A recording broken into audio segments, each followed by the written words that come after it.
Hi வணக்கம். நான் இன்றைக்கி தக்காளி பாஸ்தா செஞ்சுருக்கேன். என்னோடய ஸ்டைலில் இந்தியன் மசாலா போட்டு நல்லா ஃபஸ்ட்டு நல்ல சுடு தண்ணியில் வெஜிடபிள்ஸ் உங்கள்கிட்ட இருக்க எல்லா வெஜிடபிளும் போட்டு எடுத்து வச்சுக்கோங்க. ரொம்ப நேரம் கொதிக்க வைக்க வேணாம்.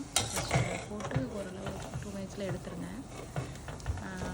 என்ன காய் இருக்கோ எல்லாமே போட்டு எடுத்துக்கோங்க. பீன்ஸ் சேர்த்துக்கோங்க, காளான் இருந்தாலும் சேர்த்துக்கோங்க, கேப்சிகம் எதுனாலும் எடுத்து வச்சுக்கோங்க.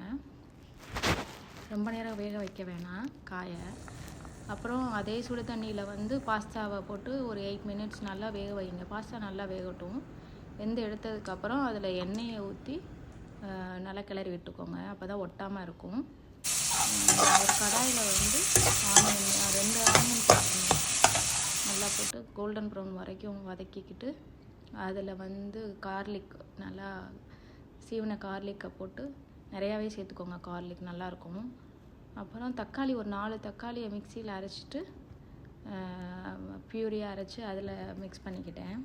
தக்காளி அது எல்லாத்தையும் நல்லா வதக்கிட்டு அதில் நம்ம மசாலா, இந்தியன் மசாலா, மல்லித்தூள், மிளகாய்த்தூள், மஞ்சத்தூள், அதுக்கப்புறம் கொஞ்சம் பெருங்காயத்தூள் ஆட் பண்ணிக்கிட்டேன். எங்கள் வீட்டு மசாலா கொஞ்சம் ஸ்பைஸியாக இருக்கும், அதனால் கொஞ்சம் தான் ஆட் பண்ணேன். உங்களுக்கு எவ்வளோக்கு உரப்பு தேவையோ அதுக்கேற்ற மாதிரி ஆட் பண்ணிக்கோங்க.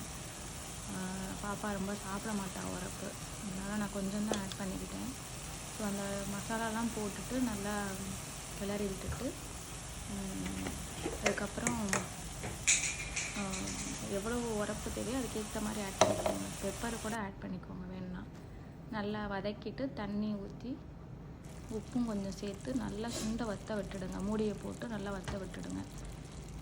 நல்லா வதங்கி வந்ததுக்கப்புறம் நம்ம ஏற்கனவே வச்சுருந்த காய், பாஸ்தா எல்லாத்தையும் போட்டு நல்லா கிண்டி விடுங்க. பாஸ்தா நல்லா ஒட்டாமல் இருக்கணும். அந்த எண்ணெய் ஊற்றினாலே ஒட்டாமல் இருக்கும், இல்லாட்டி ஸ்டிக்கியாக இருக்கும். ரெண்டையும் போட்டு மிக்ஸ் பண்ணி விடுங்க. ஒரு 5 மினிட்ஸ் மிக்ஸ் பண்ணிவிட்டு கடைசியாக இறக்க போகிறப்போ சீஸ் இல்லை பட்டர் போட்டு இறக்கிடுங்க. அவ்வளோதான். உங்கள் ஃபீட்பேக்கை கொடுங்க, நியாயமாக கொடுக்கணும். நைஸ். நல்ல இந்தியன் ஃப்ளேவரில் நல்ல பாஸ்தா, சூப்பராக இருக்கும். அப்படியே ஓகே. காயெல்லாம் போட்டு பாப்பா லைக் இட். உரப்பா இல்லை சாப்பிட்ருவார்ல? ரைட்டாக இருப்பார், சாப்பிடுவா. தேங்க்யூ. ஓகே. பாஸ்தா எப்படி இருந்தது? சாப்பிட்டீங்களா? சாப்பிட்டேன். அப்புறம் சூப்பராக இருந்தது. கொஞ்சம் ஸ்பைஸியாக இருந்ததா? ஓகே, பட் நாங்களாம் சாப்பிட்டோமே. சரி, நெக்ஸ்ட் டைம் கொஞ்சம் குறைச்சிக்கிறேன். ஓகே. ஃபுல்லாக ஃபினிஷ் பண்ணிட்டியா? ஃபினிஷ் பண்ணிட்டேன். Okay, thank you.